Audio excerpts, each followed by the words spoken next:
Combien de vous serait tellement mieux si seulement ils pensaient un peu moins et louaient beaucoup plus? Restez avec nous dans Jouissez de votre vie.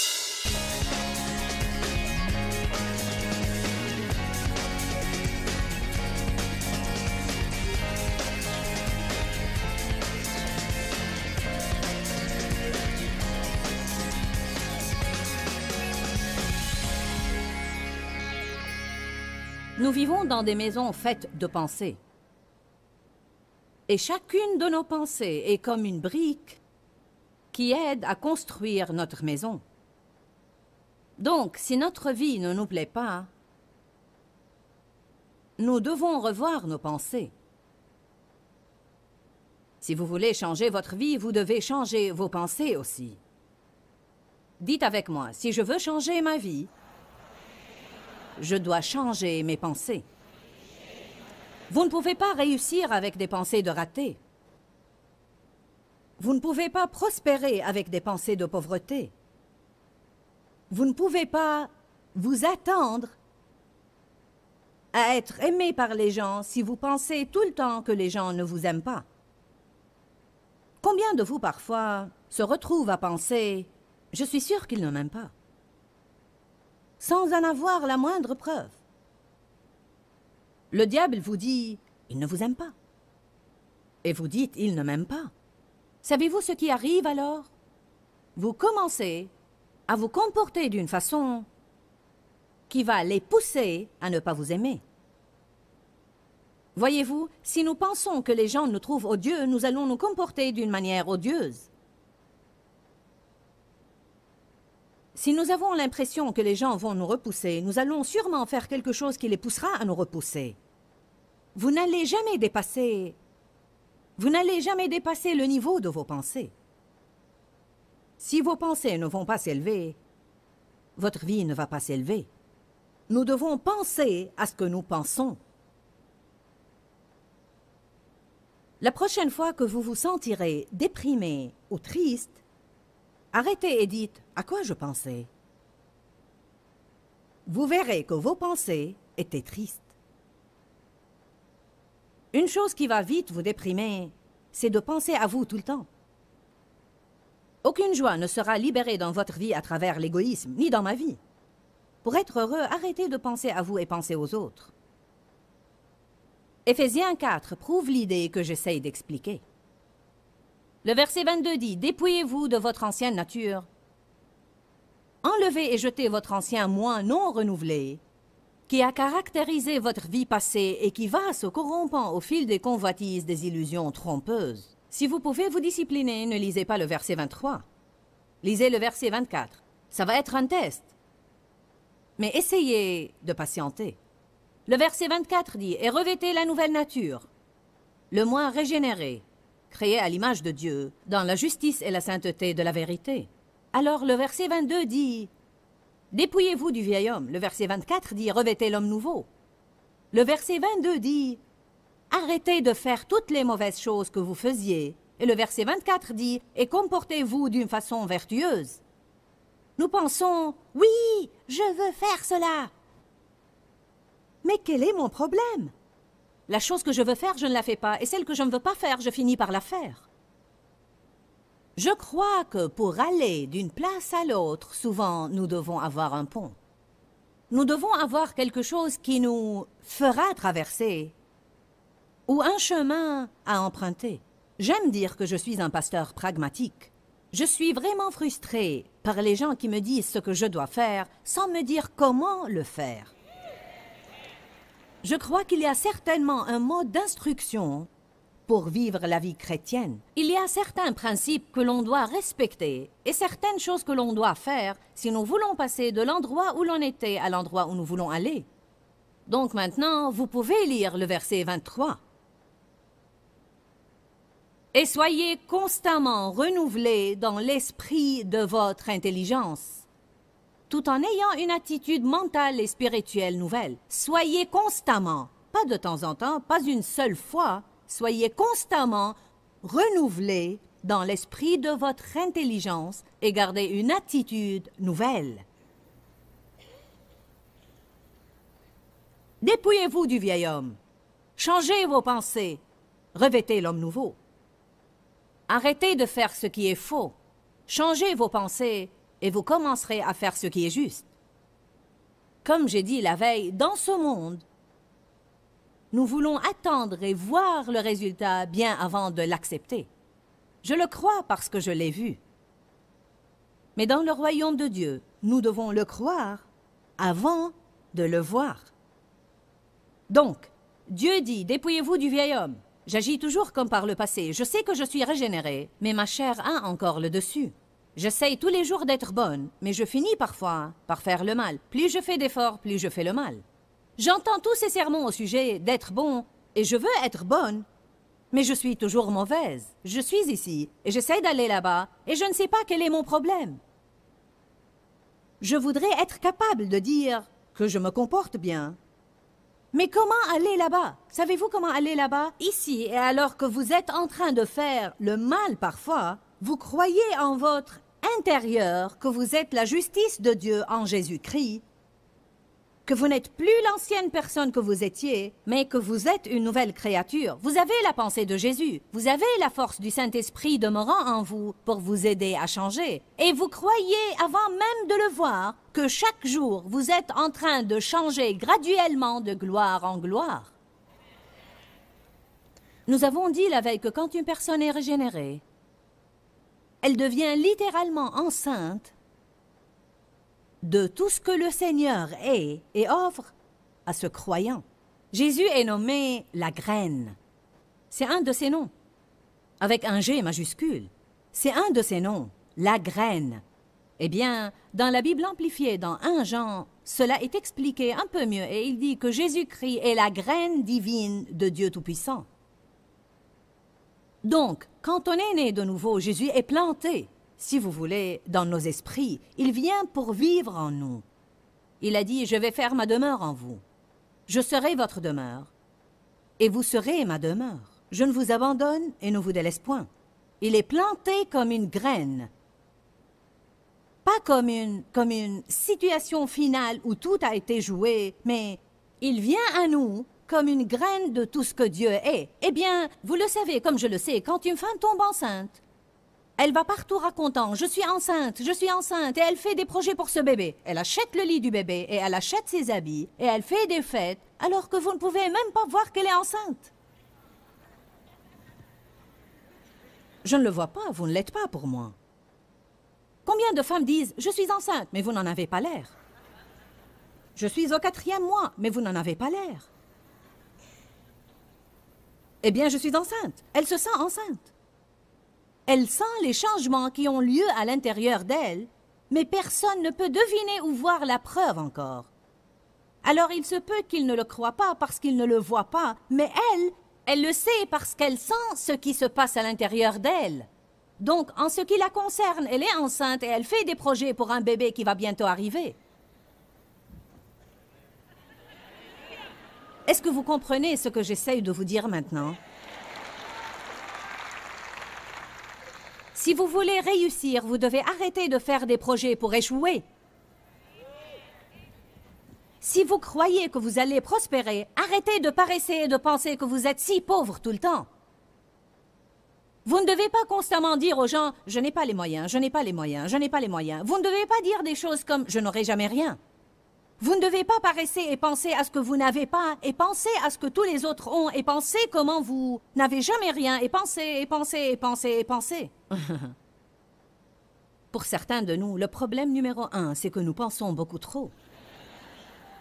Combien de vous seraient tellement mieux si seulement ils pensaient un peu moins et louaient beaucoup plus? Oh non, en fait, nous voulons tout comprendre. Eh bien, j'ai un bulletin du ciel pour vous.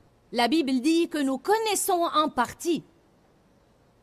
Et il va y avoir des tas de choses que vous allez vous résigner à ne pas connaître. Et je vais vous dire, quand j'étais encore pauvre, j'ai commencé à dire « Je suis prospère, j'ai tellement d'argent que je ne sais que faire avec. Je peux bénir tous ceux que je rencontre, je porte de beaux habits, je conduis une belle voiture, je vis dans une belle maison, je suis béni et tous ceux qui me rencontrent veulent me bénir. » Cela ne va rien vous coûter. Vous allez dépenser la même quantité d'énergie. Certainement plus d'énergie pour dire une chose négative que pour dire une chose positive. Si vous dites des choses positives et pensez des pensées positives, vous allez vous sentir mieux. Beaucoup de gens pourraient dire « Et si je passe ma vie à penser à ces choses positives, à penser au bien, et puis je ne l'obtiens jamais ?» Au moins, vous allez vous sentir mieux. Au moins, vous aurez une meilleure attitude. Qui voit ce passage et comprend de quoi je parle? Comment passer du vieil homme au nouvel homme? Constamment, dites tous constamment. Dites-le encore. Dites-le encore. Vous savez, parfois nous devenons paresseux. Peut-être quelqu'un nous persuadera de le faire 1 ou 2 fois, mais tout le temps? Afin de gérer un ministère comme celui-ci, nous avons toujours à faire face à des problèmes. C'est beaucoup plus compliqué que cette chaire. Des problèmes de gens. Nous avons des gens qui nous aident, mais quand vous vous occupez de 450 personnes, plus les gens de ces réunions, pensez-vous que chaque lettre que je reçois est une lettre d'approbation? Oh non! Non, non. Croyez-le ou pas, il existe des personnes qui ne m'aiment pas. Amen. Il y a beaucoup de choses que vous devez affronter. Quand je rentre chez moi, je suis fatiguée, je ne veux m'occuper de rien. Je veux aller chez moi, me coucher sur mon canapé, me reposer, regarder par la fenêtre et jouer avec mes petits-fils. Je ne veux m'occuper de rien. Il y a quelques années, j'étais vraiment frustrée. J'étais fatiguée. Je m'attendais à aller à la maison pour prendre un congé. Quand j'y suis arrivée, des choses se passaient et j'ai dû m'en occuper. On appelle ça l'affrontement. Combien de vous ne se soucient guère de l'affrontement? Savez-vous ce que l'on fait parfois? On laisse glisser les choses que l'on doit affronter et nos vies glissent avec. L'affrontement est une chose importante que vous devez faire si vous voulez avoir ce que Dieu veut vous donner. Vous devez affronter les problèmes et Dieu vous donnera la force de le faire. En fait, il dit, ne vous inquiétez pas de ce que vous aurez à dire. Ce que vous aurez à dire vous sera donné à l'heure même. Dans ma frustration, j'ai dit à Dave, « Jusqu'à quand devons-nous affronter des problèmes chaque fois que nous nous retournons? » Il a dit, « Pour toujours. » Je ne voulais pas entendre cela, mais je l'ai réalisé. J'ai pensé, oui, c'est vrai. Vous ferez bien de vous mettre une chose en tête. Vous allez constamment avoir à renouveler votre esprit et vous allez avoir à affronter les mensonges du diable qui attaquent votre esprit.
Tant que vous êtes là sur la planète Terre, dans un corps physique, avec une âme, le diable va sûrement vous attaquer. Vous allez toujours avoir à affronter et à résister et à repousser la tentation. Il serait merveilleux que la tentation s'en aille, mais elle ne va pas le faire.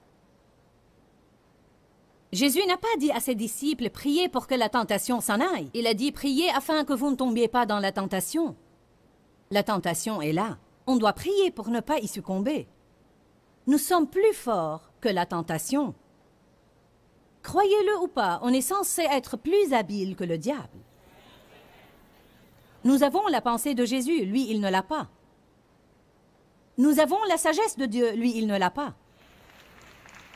Nous devons prendre position et commencer à agir comme les gens que Dieu veut que nous soyons. Il y a des gens qui viennent me voir et qui sont tout bouleversés. Et c'est ce qu'ils me disent. « Le diable vient de me mentir en face et je suis si bouleversé. Il me dit que je suis nulle, il me dit que je ne vais jamais rien avoir, il me dit que je vais perdre mon travail, il me dit que je vais perdre mon mariage. » Je lui dis « Attends. Tu me dis en fait que tu sais que le diable est en train de te mentir. »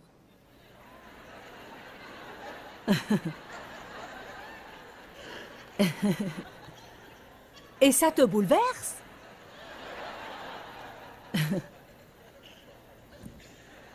Puis-je avoir un témoin ce matin ici?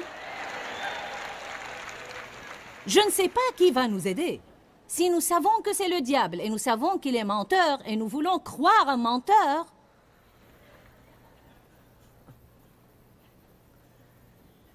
aide-moi, Jésus.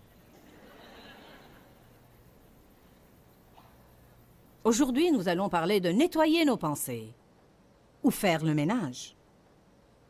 Il est temps de redécorer quelques chambres dans cette maison qu'on a construite. Peut-être si vous êtes béni, vous allez seulement avoir 3 chambres à nettoyer et à redécorer. Peut-être vous devez démolir toute la maison et recommencer à zéro. Dans les 2 cas, nous devons nous débarrasser de ces pensées puantes. Je crois que nous avons différentes chambres à l'intérieur de nous où l'on peut aller pour penser à différentes choses. Alors, bien sûr, vous savez, la chambre du « et moi alors ?» et la chambre qui est au centre de la maison. Je suis sûre que c'est la plus grande chambre, la mieux décorée, et certainement celle où nous passons la plupart de notre temps. Mais nous allons nettoyer cette chambre un peu plus tard. D'abord, nous allons nettoyer la chambre du non-pardon. C'est la chambre où nous allons pour haïr les gens. C'est la chambre où nous nous vengeons.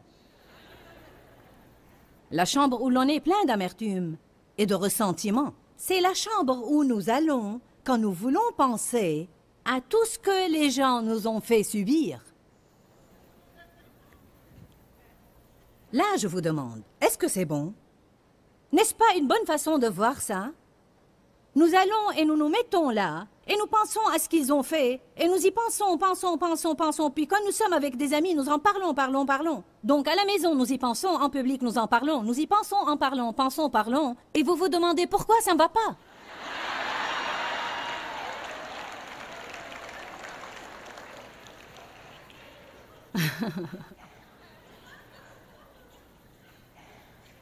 Vous continuez à vous le rappeler. C'est comme si vous arrachiez la croûte d'une plaie. Vous venez à l'église et vous priez « Oh Dieu, guéris-moi, guéris-moi. Oh oui, oui, pasteur, oui, je veux pardonner à mes ennemis. Oui, Dieu, je pardonne. Je choisis le pardon. Je choisis le pardon. » Vous vous mettez à genoux, vous versez de chaudes larmes, vous rentrez chez vous et vous y pensez, vous en parlez, vous y pensez, vous en parlez. Vous y pensez, vous en parlez, vous y pensez, vous en parlez. Et juste quand Dieu commence à guérir cette plaie que vous avez eue quand quelqu'un vous a fait du mal, et quand vous commencez à avoir une jolie petite croûte dessus, quand vous y pensez, c'est comme si vous arrachiez cette croûte. Alors vous commencez à saigner de nouveau. Certains d'entre vous sont en train de saigner à cause d'une chose que quelqu'un vous a fait il y a 10 ans, et il est en train de s'amuser sans se soucier de votre colère. Et puis on dit « j'ai la pensée de Jésus ».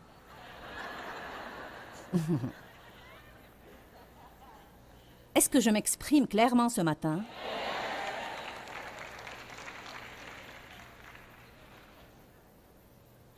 Allez à Hébreux 10 ou Hébreux 11. C'est un très, très bon passage et un très important passage. Il nous dit pourquoi les gens ne peuvent jamais s'éloigner des anciennes choses.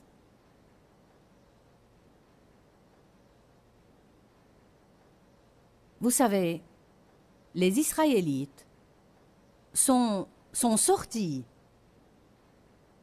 de l'esclavage en Égypte. Mais bien qu'ils étaient sortis de cet esclavage, leurs circonstances n'étaient pas comme ils s'attendaient. Ils avaient la mer Rouge.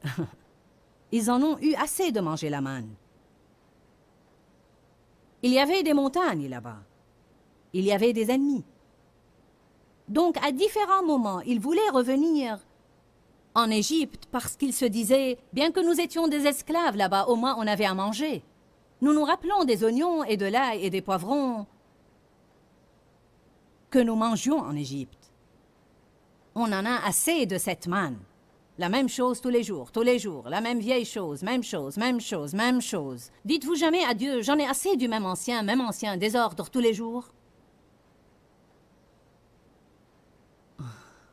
Au moins quand j'étais pécheur, je n'étais pas gêné de mon péché.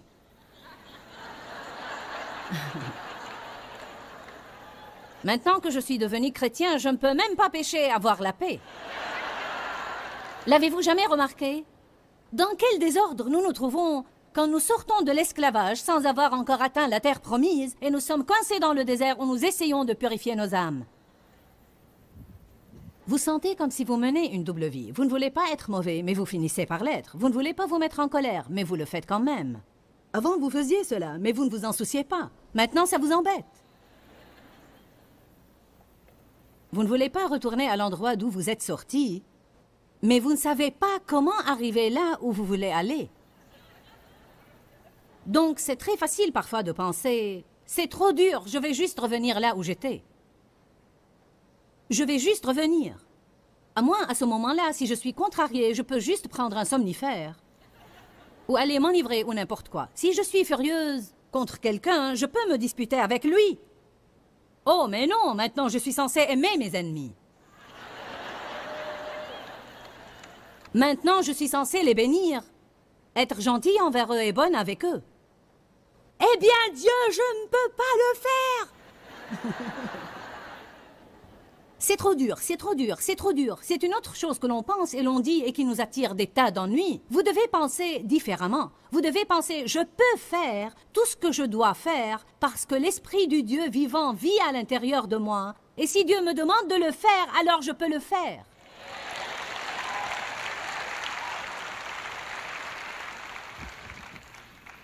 Je ne vais pas le prêcher ici, mais j'ai déjà préparé tout un message à ce sujet.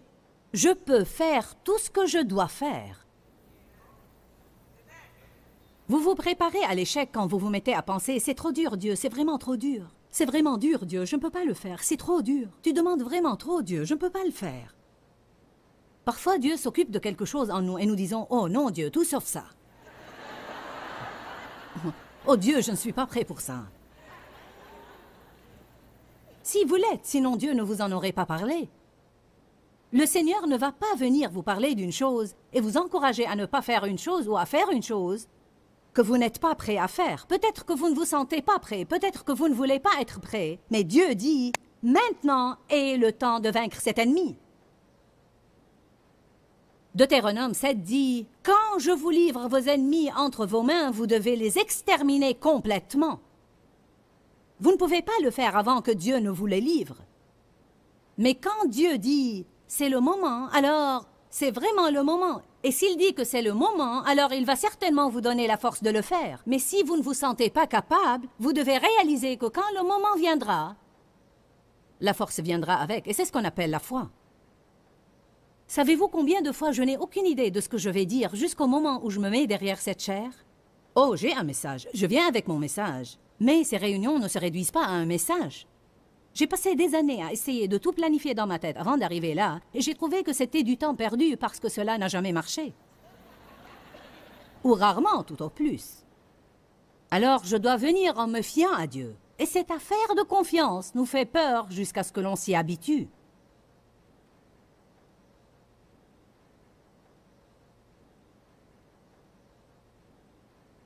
N'allez pas vouloir revenir là où vous étiez seulement parce que c'est dur. Vous ferez mieux de vous rappeler combien c'était dur là-bas.